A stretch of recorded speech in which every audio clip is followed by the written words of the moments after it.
Mixed উপ মিডিয়ায় তোমাদের প্রত্যেককে স্বাগত। এই মুহূর্তে সব থেকে যেটা বড় খবর, পশ্চিমবঙ্গ রাজ্য সরকারের যে মন্ত্রীর যে তালিকা, অর্থাৎ কারা কোন দপ্তরের মন্ত্রী হলেন, অবশেষে দীর্ঘ 1 মাস অপেক্ষার পরে তার তালিকা কিন্তু অফিসিয়ালি প্রকাশ করা হলো। এবং স্বাস্থ্যক্ষেত্রে আমাদের পশ্চিমবঙ্গ নতুন স্বাস্থ্যমন্ত্রী পেলেন শারদত্ত মুখোপাধ্যায়। অনেক অনেক শুভেচ্ছা স্যারকে। আমাদের পশ্চিমবঙ্গবাসী এবং চাকরি প্রার্থী, যারা স্বাস্থ্যক্ষেত্রে চাকরি প্রার্থী, তারা অনেকদিন ধরে অধীর আগ্রহে অপেক্ষা করে আছেন কবে এই নিয়োগ পদ্ধতিগুলো শুরু হবে, বা যেগুলো জেলায় জেলায় সিএইচও রিক্রুটমেন্টগুলো সেগুলো নতুন করে আবার প্রাণ ফিরে পাবে, তার অপেক্ষায় কিন্তু অনেক দিন ধরে আমরা আছি। তো অবশেষে আজকে সেই দিনটির অপেক্ষার অবসান হলো, যে নতুন স্বাস্থ্যমন্ত্রী আমরা পেলাম।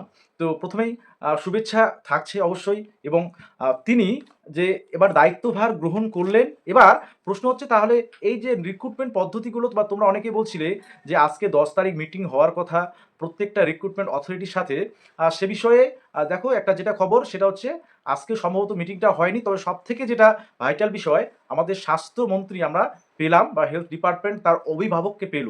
তো এর পরবর্তীতে তোমাদের সমস্ত রিক্রুটমেন্ট পদ্ধতি আবার শুরু হতে চলেছে খুব শীঘ্রই। অতএব তোমাদের কিন্তু এবার তৈরি হতে হবে, নিজেদেরকে তৈরি করতে হবে।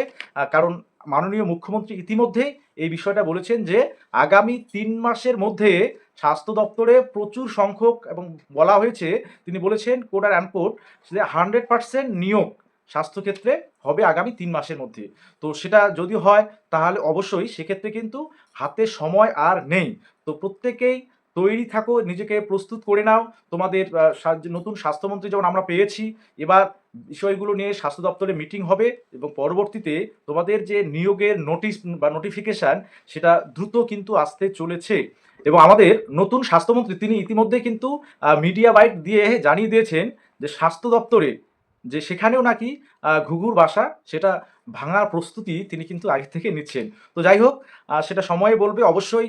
চাকরি প্রার্থীরা, বিশেষ করে staff nurse grade 2, ANM posting, CHO রিক্রুটমেন্টগুলো, এগুলো আবার নতুন করে প্রাণ ফিরে পাক, এবং নিয়োগ পদ্ধতিগুলো সচল হোক, এবং প্রত্যেক বছর যাতে এই স্বাস্থ্যক্ষেত্রে রিক্রুটমেন্টগুলো হয়, যেমন বিশেষ করে স্টাফ নার্স গ্রেড 2, অন্ততপক্ষে প্রতি বছর যাতে নিয়োগ হয়, এই আশাটা রাখবো, এবং এই দাবিটাও অবশ্যই রাখবো মিক্সড মিডিয়ার তরফ থেকে। এবং এএনএম পোস্টিং, যারা 2023-25 বসে আছে তাদের পোস্টিং, এবং সিএইচও বিভিন্ন জেলার ক্ষেত্রে, অর্থাৎ গ্রামের স্বাস্থ্য, গ্রামীণ স্বাস্থ্য, এবং যে আরবান এরিয়ার যে স্বাস্থ্য ব্যবস্থা, সম্পূর্ণটাই ঢেলে সাজাতে গেলে অবশ্যই কিন্তু একদিকে যেমন স্টাফ নার্স গ্রেড 2 বিভিন্ন সরকারি হসপিটালগুলোতে দরকার আছে, এবং অন্যান্য ডক্টর থেকে শুরু করে ফার্মাসিস্ট, টেকনোলজি থেকে শুরু করে তাদের যেমন দরকার আছে, এবং পাশাপাশি গ্রামীণ স্বাস্থ্য ব্যবস্থা যাদের ভূমিকা গুরুত্বপূর্ণ, যেমন সিএইচও, এএনএম, তো তাদেরও নিয়োগ কিন্তু প্রত্যেক বছর যাতে হয়, এই আশাটা রাখছি। এবং তোমাদের প্রত্যেককে উদ্দেশ্যে বলবো যে নতুন করে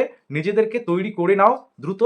যে কারণ সিলেবাস, তোমরা অবশ্যই নার্সিং কোর্স সাবজেক্টগুলো তোমরা অবশ্যই সেগুলো প্রিপারেশন নিতে থাকো, এবং অন্যান্য যদি সিলেবাস পরিবর্তন হয়, না অন্য কোন পদ্ধতিতে রিক্রুটমেন্টগুলো হবে, সেগুলো কিন্তু সময় আসলে বুঝতে পারবে। এবং অবশ্যই তোমাদের বলে রাখি যে স্টাফ নার্স গ্রেড 2 রিক্রুটমেন্টের প্রস্তুতি হিসাবে আমাদের মিক্সড মিডিয়ায় অলরেডি কিন্তু সেকেন্ড ব্যাচ, সেটা অ্যাডমিশন চলছে। তোমরা চাইলে সেখানে কিন্তু অ্যাডমিশন নিতে পারো, এবং অবশ্যই সেটা মেম্বারশিপ নিয়ে সেখানে পিডিএফ নোটস যেমন দেয়া হচ্ছে, এবার ক্লাস ভিডিও সেগুলো কিছু থাকছে, পাশাপাশি তোমাদের অনলাইন মক টেস্ট সেটারও ব্যবস্থা থাকবে।